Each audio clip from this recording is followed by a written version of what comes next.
ایک شخص جو عرب کے لوگوں کی آنکھوں کا تارا ہے، جسے سب لوگ سر پہ اٹھائے ہوئے ہیں، صادق اور امین کہتے ہیں، اس کی مثالیں دیتے ہیں، اس کے فیصلوں کا احترام کرتے ہیں، اور وہ اس خاندان سے ہے جو خانہ کعبے کا متولی بھی ہے.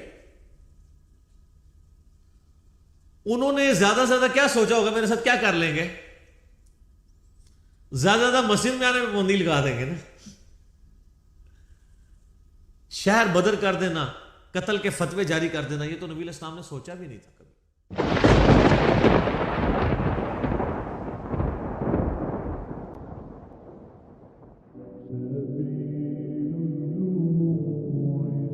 یہ جو سورۃ المدثر کی شروع کی آیات ہیں، یہ نبی صلی اللہ علیہ وآلہ وسلم پہ جو شروع کی وحی نازل ہوئی ہیں ان میں سے ایک ہے. صحیح بخاری اور صحیح مسلم دونوں میں حدیث موجود ہے کہ نبی صلی اللہ علیہ وآلہ وسلم پہ سب سے پہلی وحی نازل ہوئی تھی، اقرأ بسم ربک الذی خلق خلق الانسان من علق، سورۃ العلق کی ابتدائی 5 آیات. پھر اس کے بعد صحیح بخاری اور مسلم میں آتا ہے کہ نبی علیہ السلام پہ جو وحی کا سلسلہ تھا اس میں فترت کا پیریڈ آ گیا، ایسا پیریڈ جس میں آپ صلی اللہ علیہ وآلہ وسلم پہ کوئی وحی نازل نہیں ہوئی، اور اس کی وجہ سے آپ صلی اللہ علیہ وآلہ وسلم بڑے غم زدہ بھی تھے. آپ تو چاہتے تھے جلدی جلدی قرآن نازل ہو، اور اسی دوران کافروں نے طرح طرح کی باتیں بھی کرنا شروع کر دی.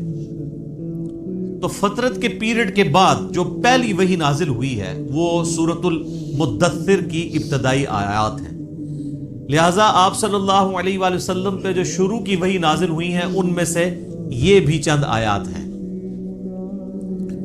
بخاری اور مسلم میں اس کی ڈیٹیل آتی ہے کہ آپ صلی اللہ علیہ وآلہ وسلم فرماتے ہیں کہ جو غار حرا میں مجھ سے ایک فرشتے کی ملاقات ہوئی، جو پوری ڈیٹیل بخاری مسلم میں آئی ہے کہ انہوں نے حضرت جبرائیل علیہ السلام انسانی شکل میں سامنے آئے اور ان کا اقرا پڑھیے، تو آپ صلی اللہ علیہ وآلہ وسلم نے کہا کہ میں پڑھا ہوا نہیں ہوں.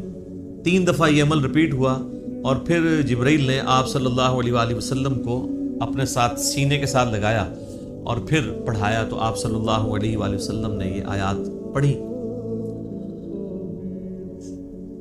بخاری اور مسلم میں یہ حدیث ملتی ہے کہ آپ علیہ السلام فرماتے ہیں کہ غار حرا میں جو مجھ پہ فرشتہ نازل ہوا تھا، پھر کچھ عرصہ کے لیے وہ مجھ پر نازل نہیں ہوا، اللہ کی آیات لے کر نہیں آیا. تو ایک دن اچانک میں نے یہ آبزرو کیا کہ مجھے کوئی شخص پکار رہا ہے. تو جب میں نے نگاہ اٹھا کر اوپر دیکھا تو پورے افق کے اوپر وہی فرشتہ چھایا ہوا تھا. اب ظاہر ہے کہ نبی علیہ السلام کے اوپر ایک دہشت طاری ہوگی. ایک انسان کے لیے تو یہ بڑا عجیب و غریب منظر ہے نا، کہ جہاں تک آپ کو منظر نظر آ رہا ہے کہ بندہ آپ کو اوپر نظر آ رہا ہے اور وہ آپ کو پکار رہا ہے. تو آپ علیہ السلام، بخاری مسلم کے الفاظ ہیں کہ دہشت کے مارے گر پڑے، اور پھر آپ صلی اللہ علیہ وآلہ وسلم واپس آئے اپنے گھر اور سیدہ خدیجہ سے کہا کہ مجھے کمبل اڑا دو. ایک تو وہ والا واقعہ بخاری مسلم میں جو سورۃ العلق کی شروع آیات میں ہوا تھا، اس میں بھی یہی الفاظ ہیں، جس میں پھر سیدہ خدیجہ کہتی ہیں کہ آپ اپنے رشتہ داروں کے ساتھ صلہ رحمی کرتے ہیں، آپ مہمان نوازی کرتے ہیں، آپ غریبوں کا بوجھ اٹھاتے ہیں، آپ لوگوں کا بڑا خیال رکھتے ہیں، اللہ تعالیٰ آپ کو تنہا نہیں چھوڑے گا.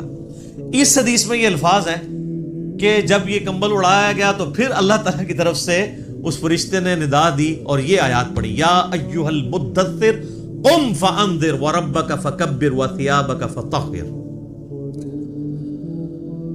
بسم اللہ الرحمن الرحیم. یا ایھا المدثر، اے چادر میں، اے کمبل میں لپٹنے والے، قم فانذر، اٹھ کھڑے ہو جائیے اور ڈر سنائیے. انذار تمام نبیوں کی دعوت کا مرکزی پوائنٹ ہوتا ہے. تبشیر بھی ہے لیکن وہ دوسرے نمبر پہ ہے، اس کے لیے جو دعوت قبول کر لے. جو مرکزی ٹاپک ہوتا ہے وہ انذار ہوتا ہے. انذار کہتے ہیں ڈر سنانا، کہ تم خود سے پیدا نہیں ہوئے، تمہیں اللہ تبارک و تعالیٰ نے پیدا فرمایا ہے، اور اس اللہ نے مرنے کے بعد تم سے تمہارے اعمال کا حساب لینا ہے. تم جواب دہ ہو اپنے رب کو. قیامت کے دن اللہ کے حضور تمہاری پیشی ہے. اس کے لیے جو ٹرم بولی جاتی ہے شریعت میں، اس کو کہتے ہیں انذار. ذال انذار، ڈر سنانا۔ قرآن حکیم یعنی انذار کا لفظ تو قرآن کا پورا تانا بانا ہی اس کے گرد گزرتا ہے۔ وَأُوحِيَ إِلَيَّ هَذَا الْقُرْآنُ لِأُنذِرَكُمْ بِهِ وَمَنْ بَلَغَ، سورۃ الانعام آیت نمبر 19۔ اے نبی علیہ السلام فرما دیجئے کہ قرآن مجھے اس لیے وحی کیا گیا، اس قرآن کے ذریعے میں تمہیں بھی ڈر سناؤں اور جس تک یہ دعوت پہنچے۔ تو یہاں پہ بھی ڈر سنانے کے لیے کہا جا رہا ہے کہ آپ دعوت و تبلیغ کا کام یعنی قیام النہار والا کام اعلانیہ شروع کر دیجئے۔ وَرَبَّكَ فَكَبِّرْ، اور اپنے رب کی بڑائی بیان کیجیے، یعنی بڑائی ایسی کہ جیسا حق ہے۔ ایک بڑائی تو اپنی زبان سے بیان کرنا ہے نا، وہ تو آپ دیکھ لیں ہماری اسلام کی جو عبادات سینٹرڈ اراؤنڈ جس کلمے کے ہیں نا وہ اللہ اکبر ہے۔ آپ جانور بھی ذبح کرتے ہیں تو کیا پڑھتے ہیں؟ بسم اللہ واللہ اکبر۔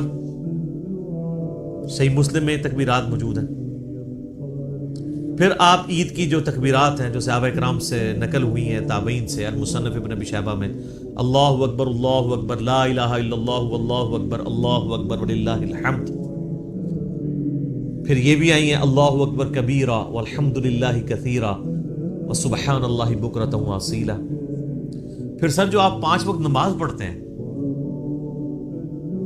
17 فرض رکھتے پڑھتے ہیں، ہر رکعت میں جو انتقال ہے ایک رکن سے دوسرے رکن میں وہ تکبیر کے ساتھ ہے، سوائے رکوع سے اٹھتے وقت سمیع اللہ لمن حمدہ، باقی سب تکبیرات ہیں۔ 4 رکعت کی نماز کے اندر 22 تکبیرات آتی ہیں، 6 تکبیریں پہلی رکعت میں، 6 ہی تیسری میں، اور 5 تکبیرات دوسری رکعت میں اور 5 ہی چوتھی میں، یعنی ایون رکھتے جو ہیں ان میں اللہ اکبر آتا ہے 5 دفعہ، اور جو آڈ رکھتے ہیں تاک رکھتے ہیں ان میں اللہ اکبر آتا ہے 6 دفعہ۔ 22 تکبیرات۔ تو آپ ذرا یہ دیکھ لیں، پھر باقی نمازوں کی ساری پھر سنتیں ملائیں تو سب اللہ اکبر ہی ہے۔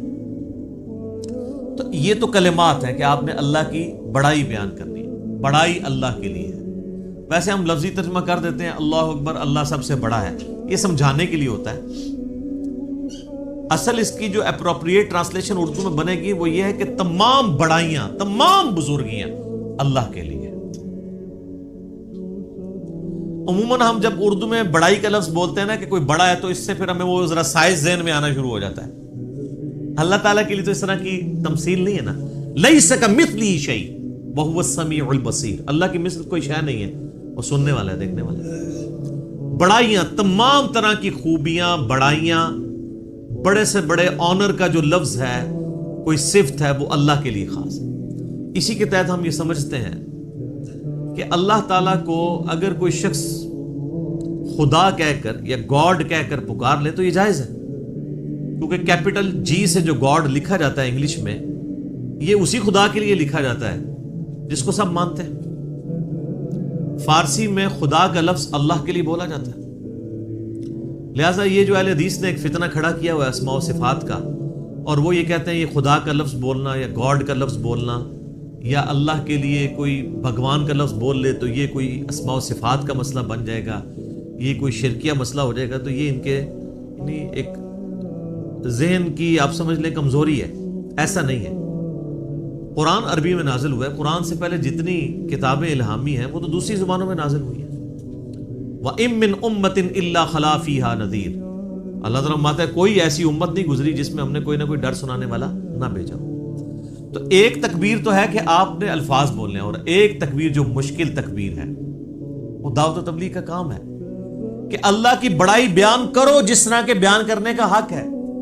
دنیا پہ اللہ کی بڑائی قائم کر کے دکھائی ہے اللہ کے محبوب صلی اللہ علیہ وآلہ وسلم نے، یعنی وہ هو الذی ارسل رسولہ بالہدی ودین الحق لیظہرہ علی الدین کلہ ولو کرہ الکافرون ولو کرہ المشرکون۔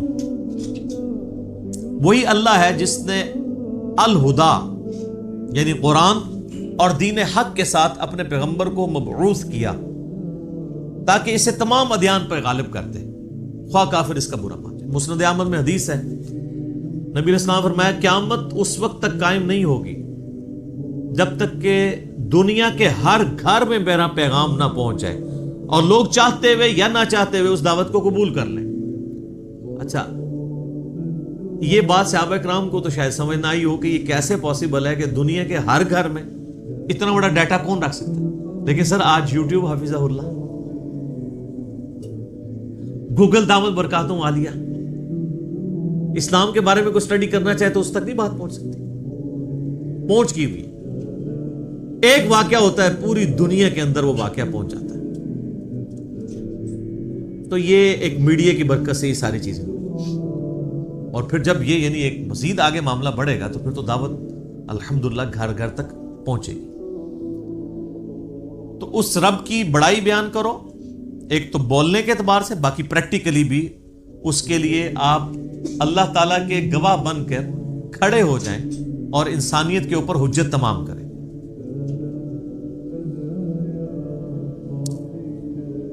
جامعہ ترمذی میں ایک حدیث موجود ہے، دلائل النبوہ امام بیہقی کی کتاب میں موجود ہے صحیح سند کے ساتھ، اور مشکات المصابیح کی 3 جلد کے اندر بھی آپ کو مل جائے گی. سیدنا جابر بن عبداللہ رضی اللہ تعالیٰ عنہ پوچھتے ہیں نبی علیہ السلام سے، اے اللہ کے محبوب صلی اللہ علیہ وآلہ وسلم، آپ پر نبوت کب واجب ہوئی؟ آپ کب نبی بنائے گئے؟ تو آپ صلی اللہ علیہ وآلہ وسلم نے فرمایا، میں اللہ کے ہاں اس وقت بھی خاتم النبیین لکھا ہوا تھا جبکہ آدم علیہ السلام ابھی روح اور جسم کے درمیان تھے. ایک روایت میں آتا ہے کہ آدم علیہ السلام ابھی مٹی اور پانی کے درمیان تھے، میں اللہ کے علم میں اس وقت بھی خاتم النبیین لکھا ہوا تھا. ظاہر ہے اللہ کے ڈیوائن نالج میں تو تھا. میں دعائے ابراہیم ہوں، میں عیسیٰ کی بشارت ہوں، میں اپنی ماں کا وہ خواب ہوں جو انہوں نے پیدائش کے وقت دیکھا جب میری پیدائش ہوئی، کہ ان کے لیے ایک ایسا نور ظاہر ہوا جس سے شام کے محلات بھی روشن ہو گئے ان پر.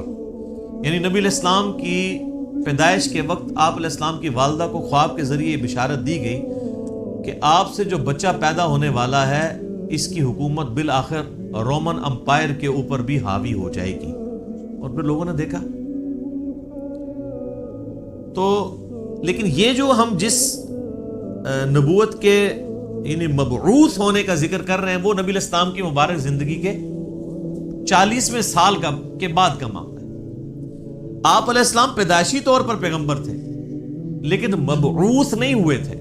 اللہ کی طرف سے آپ کی بعثت نہیں ہوئی تھی. اللہ کی حفاظت میں ضرور تھے. نبی تو اللہ کی حفاظت میں ہوتا ہے، لیکن نبی کو یہ خود نہیں پتا ہوتا کہ میں اللہ کا پیغمبر ہوں جب تک کہ اللہ اسے مبعوث نہ کرتا. سورہ شورى میں واضح ہے، ما کنت تدری ما الکتاب ولا الایمان.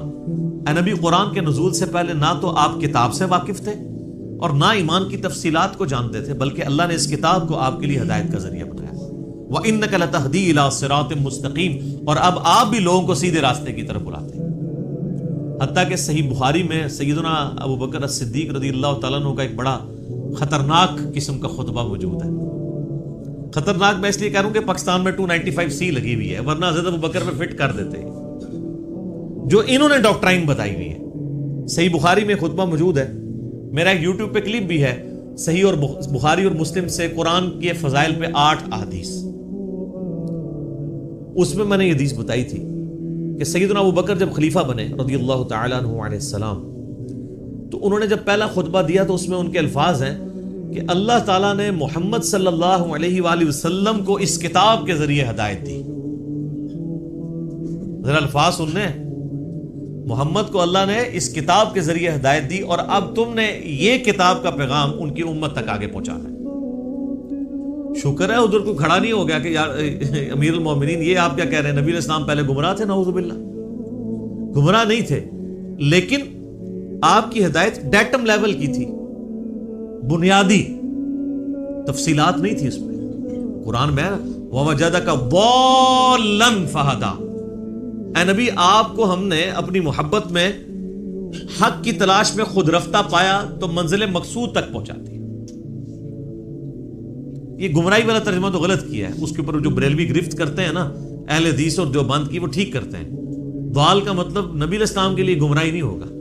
ضال کا ایک مطلب کسی کی محبت میں ڈوبنا بھی ہوتا ہے، جیسا کہ یوسف علیہ السلام کے بھائیوں نے اپنے والد کے بارے میں کیا کہا تھا؟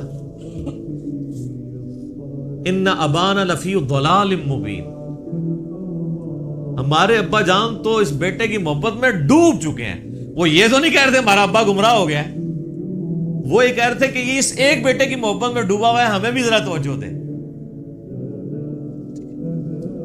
تو یہ ووجدہ کا ضالن فہدا، اس کا ترجمہ جو ہے وہ احمد بریلوی صاحب نے ٹھیک کیا ہے کہ تمہیں اپنی محبت میں خود رفتہ پایا تو منزل مقصود تک پہنچا دیا. تو قرآن کے ذریعے اللہ تعالیٰ نے آپ علیہ السلام کی ہدایت کو کامل کیا. تو نبی پیدائشی طور پہ نبی ہوتا ہے، لیکن اسے پتہ نہیں ہوتا جب تک مبعوث نہ ہو جائے. ورنہ تو بخاری مسلم میں جو حدیث آتی ہے کہ نبی علیہ السلام کو جب پہلی دفعہ فرشتہ نظر آیا تو آپ کی حالت جو ہوئی ہے، مطلب آپ تو خوش ہو جاتے ہیں کہ میں 40 سال سے انتظار کر رہا تھا، شکر ہے تو آ گیا. الٹا آپ علیہ السلام پریشان ہو گئے. حتیٰ کہ بخاری مسلم کے الفاظ ہیں، سیدہ خدیجہ سلام اللہ علیہا ان کو اپنے کزن ورقہ ابن نوفل کے پاس لے گئی. انہوں نے جب نبی علیہ السلام کی کنڈیشن سنی، وہ نابینا ہو چکے تھے، انہوں نے کہا یہ تو وہی لگتی ہے، وہی والی وہی جو موسیٰ علیہ السلام پہ نازل ہوئی تھی. تو پھر انہوں نے کہا کہ عنقریب آپ کی قوم آپ کو نکال دے گی یہاں سے. ہائے ہائے ہائے ہائے. نبی علیہ السلام نے کہا کہ میری قوم مجھے یہاں سے نکال دے گی، یہ تو مجھ سے بڑی محبت کرتے ہیں. انہوں نے کہا کہ یہ دعوت ہی ایسی ہے، آپ سے پہلے جس جس پیغمبر نے اپنی قوم میں یہ دعوت بلند کی ہے نا، اسے اس کی قوم نے نکال ہی دی ہے. کاش میں اس وقت تک زندہ رہا تو میں آپ علیہ السلام کی مدد کروں گا، ورنہ وہ پہلے ہی فوت ہو گئے. ویسے تو ان کو وہ اسی لیے ان کو ہم صحابی کے طور پہ نہیں گنتے ہیں، کیونکہ نبی علیہ السلام اس وقت تک صرف نبی بن کے مبعوث ہوئے تھے، رسول نہیں بنے تھے. اس وقت سورۃ العلق کی آیات نازل ہوئی تھی. رسول تب بنے جب یہ آیات نازل ہوئی ہیں کہ اب آپ کھڑے ہوں اور لوگوں کو دعوت و تبلیغ کا کام کریں. پہلے صرف یہ تھا کہ آپ کے اوپر وہ حقیقتیں آشکار ہوئی تھی، اور 40ویں سال یہ معاملات شروع ہو گئے تھے. صحیح مسلم میں حدیث ہے کہ نبی علیہ السلام نے فرمایا کہ میں اس پتھر کو بھی پہچانتا ہوں جو بعثت سے پہلے مجھے سلام کیا کرتا تھا. تو آپ کو اشارے ملنے شروع ہو گئے تھے کہ آپ کے ساتھ کوئی ایکسٹرا آرڈنری معاملہ ہونے والا ہے. ورنہ آپ دیکھیں نا، آپ گزر رہے ہو اور پتھر آپ کو سلام کر رہا ہو تو بندے کو ایک بار انہی چیزوں کا آئیڈیا ہونا شروع ہو جاتا ہے کہ کوئی میرے ساتھ ایکسٹرا آرڈنری. اور پھر آپ دیکھ لیں کہ آپ علیہ السلام پہ جب یہ سارے معاملات ہوئے نا، تو اللہ نے آپ کا دل کیسا مضبوط کیا ہے کہ ایک لمحے کے لیے بھی آپ کو یہ خیال نہیں آیا کہ میں کسی غلط راستے پہ چل رہا ہوں. ایکسپیرینس واقعی پہلا تھا، اس کی وجہ سے آپ پریشان ضرور ہوئے، لیکن آپ کا کانفیڈنس کبھی لوز نہیں ہوا کہ یہ کیا ہو رہا ہے. ایسا نہیں کبھی ہوا. وہ اللہ نے دل مضبوط کیا. اور یہ پیغمبر کے ساتھ غیبی تائید ہوتی ہے اللہ کی. بعض اوقات پیغمبر جو ہیں وہ بچپنے میں ہی بولنا شروع کر دیتے ہیں. سورہ مریم میں آتا ہے، سورہ آل عمران کے اندر آتا ہے کہ حضرت عیسیٰ علیہ السلام جو ہیں وہ ماں کی گود میں بھی کلام کر رہے ہیں. اللہ تعالیٰ چاہے تو، اور وہ کیا کہہ رہے ہیں کہ مجھے اللہ نے پیغمبر بنایا ہے، مجھے کتاب دی ہے اور مجھے مبارک بنایا ہے، اور میں اپنے ماں باپ، میں اپنی ماں کے ساتھ اس نے سلوک کرنے والا مجھے بنایا ہے. سلام ہو اس دن پر جس دن میں پیدا ہوا، جس دن میں مروں گا اور جس دن میں اٹھایا جاؤں گا. یہ ساری گفتگو وہ کر رہے ہیں ماں کی گود میں. ان کو اللہ نے اسی وقت مبعوث کر دیا. اکثر انبیاء کو اللہ تعالیٰ نے 40 سال کی عمر میں مبعوث کیا، کیونکہ 40 سال کی عمر جو ہے نا یہ میچورٹی کی عمر ہے. حضرت موسیٰ علیہ السلام کو بھی 40 سال کی عمر میں مبعوث کیا. اس کے بعد انسان یعنی دنیا کے سارے حقائق دیکھ چکا ہوتا ہے، اتنے ایکسپیرینس اس کو آ چکے ہوتے ہیں کہ وہ اب ایک بڑے لیول کی دعوت کو لانچ کر سکتے ہیں. اور جو لوگ ذرا اس سے پہلے شروع ہو جاتے ہیں دعوت کے حوالے سے، تو وہ اللہ تعالیٰ کی طرف سے کوئی ایکسٹراڈنری کسی کے ساتھ معاملہ ہو سکتا ہے، جس طرح حضرت عیسیٰ علیہ السلام تھے. اور جب انہوں نے یہودیوں کو ایڈریس کرنا شروع کیا ہے، اس وقت ہارڈلی آپ کی عمر 25 سال تھی حضرت عیسیٰ علیہ السلام کی، جب یروشلم میں جا کے انہوں نے یہودی پادریوں کو للکارنا شروع کیا. بڑے بڑے بزرگوں کی گستاخیاں جب حضرت عیسیٰ نے شروع کی ہیں، اس وقت ان کی عمر صرف 25 سال تھی. وہ تو ہی کہتے تھے نا گستاخی ہو رہی ہے ہمارے ساتھ، تو گستاخی سمجھتے تھے، کیونکہ حضرت عیسیٰ علیہ السلام ان کو کرٹیسائز کرتے تھے. میٹھی میٹھی باتیں نہیں کرتے تھے. میٹھی میٹھی باتیں کرتے تو وہ ہاتھ ڈالتے. وہ کہتے تھے تم یہ کہتے ہو اور کتاب میں یہ لکھا ہوا ہے, تم خود یہ کرتے ہو. تو انہوں نے کہا پکڑ لو اس کو. قتل کے درپے ہو گئے. وہ تو اللہ تعالیٰ نے ان کو زندہ اٹھا لیا, ورنہ وہ تو قتل کر ہی دیتے حضرت عیسیٰ علیہ السلام کو. تو اس میں میں ایک بڑا تلخ جملہ بولتا ہوں کہ حضرت عیسیٰ علیہ السلام جو یہودیوں نسل تھے, یہودیوں نے اپنے علماء کے زیر اثر ان کے قتل کے اوپر آمادگی ظاہر کر دی. یہ علماء کا فتنہ اتنا بڑا فتنہ ہے کہ یہ فتنہ وقت کے پیغمبر کے خلاف بھی کھڑا ہو جائے تو اس کو بھی دنیاوی طور پہ فیل کر دیتا ہے. دنیاوی طور پہ تو فیل ہی ہے نا. 12 بندے صرف ایمان لے کے آئے, اپنی بھی جان اللہ نے بچائی. دنیا میں تو یہ دیکھا جاتا نا اس کے کروڑوں فالوور ہوں, تبھی تو بتا رہے ہوتے ہیں نا جی جناب اتنا بڑا اجتماع ہوا ہے, اتنے جلسے میں لوگ آئے. وہ کیوں بتا رہے ہوتے ہیں؟ کامیابی کے لیے. حضرت عیسیٰ علیہ السلام کے جلسے میں کتنے لوگ ہوتے تھے؟ 12, وہ بھی 2 بھی گلیلیا جھیل کے کنارے جا کے. وہ باقی تو بات ہی نہیں سنتے تھے. انہوں نے 2 کو بات سمجھ آ گئی. وہ جناب اللہ کی مرضی ہے کسی کو بات سمجھ آ جائے. ابو جہل کو سمجھ نہیں آئی ہے, بلال حبشی کو سمجھ آ گئی ہے, عمار ابن یاسر کو سمجھ آ گئی ہے, یاسر اور سمیہ کو سمجھ آ گئی ہے, رضی اللہ عنہم اجمعین وعلیہم السلام اجمعین. والذین جاہدوا فینا لنہدینہم سبلنا, جو لوگ کوشش کریں گے انہی کو بات سمجھیں. تو نبی علیہ السلام کا باقاعدہ حکم ہوا ہے کہ آپ نے اپنے رب کی بڑائی کے لیے کھڑے ہو جانا ہے. وَثِيَابَكَ فَطَهِّرْ, اور اپنے کپڑوں کو پاک رکھنا ہے. یعنی پیغمبر مبعوث ہوا ہے اور اسے کپڑوں کی پاکیزگی کا حکم دیا جا رہا ہے. اور صوفیاء کے ہاں جس نے سب سے زیادہ گندے کپڑے پہنے وہ اتنا بڑا بزرگ ہوتا ہے. Point to be noted. ہاں آپ تصوف کی کتابیں پڑھ کے دیکھیں سر, یہ تذکرۃ الاولیاء جو ایک سمجھ لیں مدر بک ہے تصوف کی, شیخ فرید الدین عطار المتوفا 632 ہجری, جس کے حوالے فضائل اعمال, فضائل صدقات, فضائل سنت, یہ سارے بزرگ بابوں کی کتابوں میں ملیں گے, جن سے اب طارق جمیل صاحب نے بھی اعلان برات کر دی ہے اللہ کے فضل سے. وہ سارے واقعات ادھر سے ہی چھاپے مارے ہوئے. اس میں آپ کو کئی بزرگوں کا ملے گا کہ ان کو جوئیں پڑی ہوئی ہوتی تھی, اگر کوئی جو نیچے گرتی تھی وہ اٹھا کے پھر رکھ لیتے تھے اوپر, کہتے تھے میرے اللہ کی مہمان ہے. لوگ کہتے ہیں سبحان اللہ. اور بخاری مسلم میں موجود ہے ایک صحابی کے سر میں جوئیں پڑ گئی اور نبی علیہ السلام کے ساتھ انہوں نے احرام یعنی باندھا ہوا تھا. تو انہوں نے کہا یا رسول اللہ مجھے یہ تو جوئیں پڑ گئی ہیں, جوئیں تنگ کر رہی ہیں, تو مجھے اجازت دیں میں بال منڈوا دوں. اب آپ جب تک احرام کی ساری پابندیوں سے آزاد نہیں ہوتے ہیں اس وقت تک تو بال نہیں منڈوا سکتے. پھر نبی علیہ السلام نے ان کو بال منڈوانے کی اجازت دے دی اور اس کے اگینسٹ پھر انہوں نے جو ہے نا وہ ایک دم بھی دیا. تو بعد کے بزرگ جو ہیں وہ جوئیں اٹھا کے اوپر رکھتے ہیں, گندے مندے رہتے ہیں. اور بلکہ سب سے بڑا بزرگ وہ ہوتا ہے جو گندا بھی نہ رہے, کپڑے ہی سارے اتار دے, اس کو سب سے بڑا بزرگ مانا جاتا ہے. وہ کہتے ہیں مجذوب ہے یہ, یعنی اللہ تعالیٰ کی محبت میں غرق ہو چکا ہے.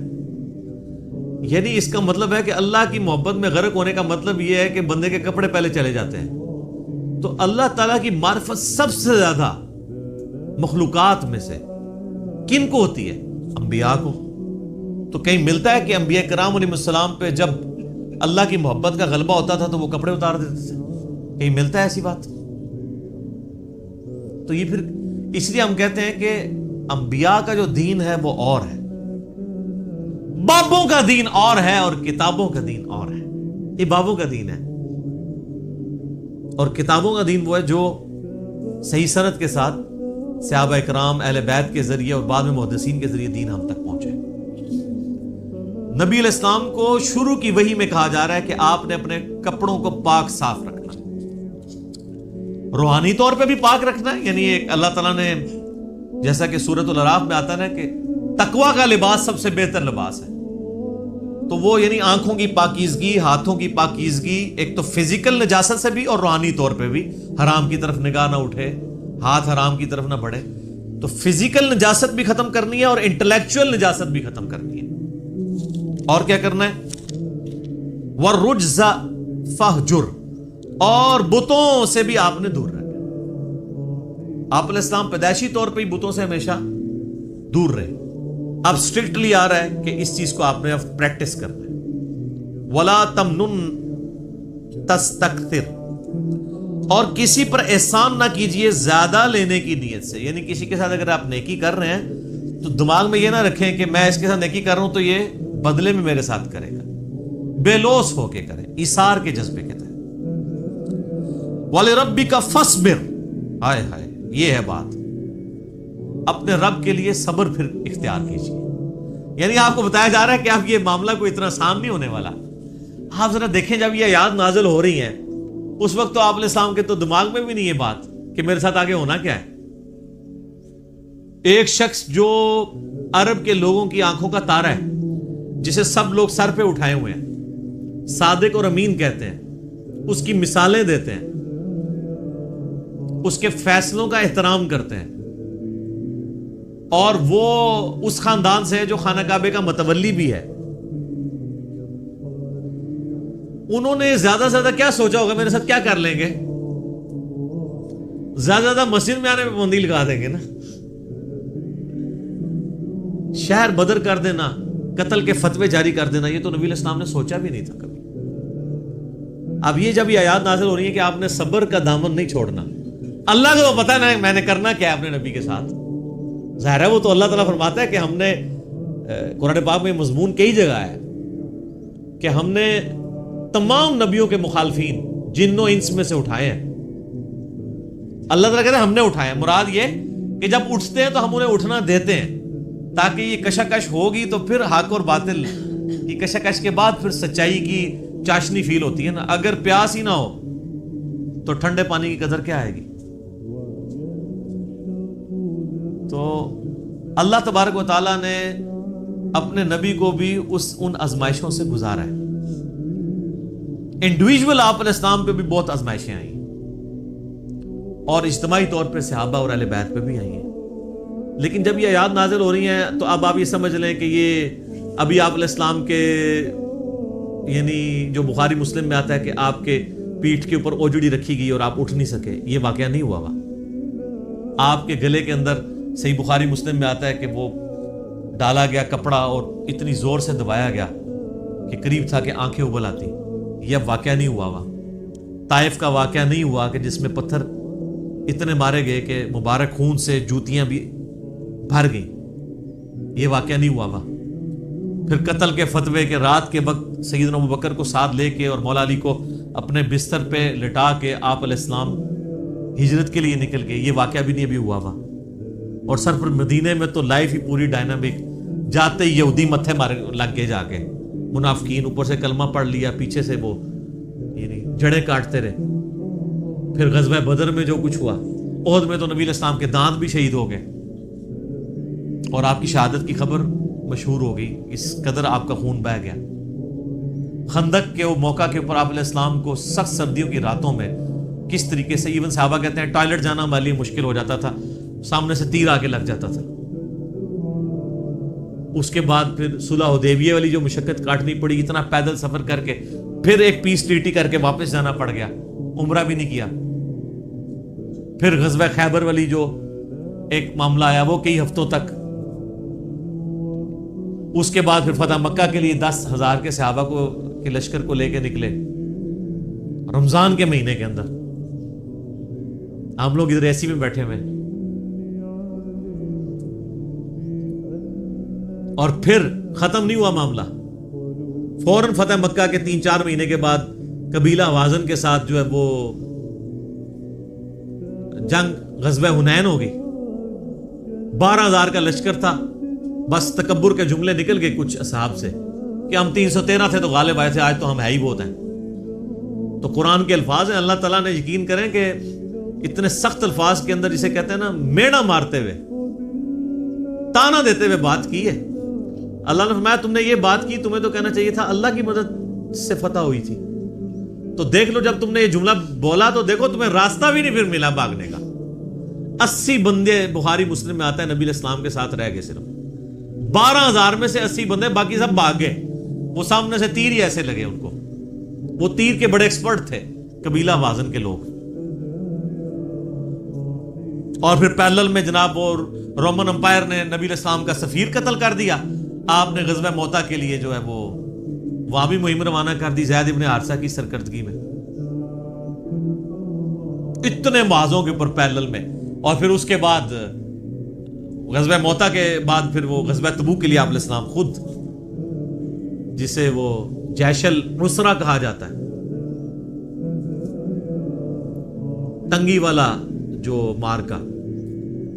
تو اور آخری وقت بھی آپ کیا فرما رہے ہیں، آخری جو آپ آگے خطبہ دے رہے ہیں بخاری مسلم میں، وہ لشکر اسامہ بھیج رہے ہیں. اتنی مشکل لائف شروع سے لے کے اینڈ تک. اور یہ تو باہر کی لائف ہے، جو اندر آپ کو تکلیفیں اٹھانی پڑ رہی ہیں. بیویاں کہہ رہی ہیں کہ جی اس طرح ہمارا گزارا نہیں ہوگا، پھر قرآن نازل ہو رہا ہے کہ نہیں اسی طرح گزارا کرو. تو کئی معاذوں کے اوپر.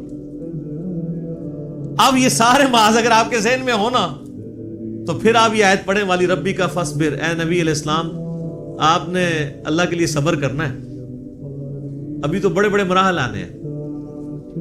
فَإِذَا نُقِرَ فِي النَّاقُورِ، اور پھر جب سور پھونکا جائے گا. فَذَلِكَ يَوْمَئِذٍ يَوْمٌ عَسِيرٌ، تو وہ دن بڑا سخت ہوگا. عَلَى الْكَافِرِينَ غَيْرُ يَسِيرٌ، کافروں پر آسان نہیں ہوگا. ذَرْنِي وَمَنْ خَلَقْتُ وَحِيدًا،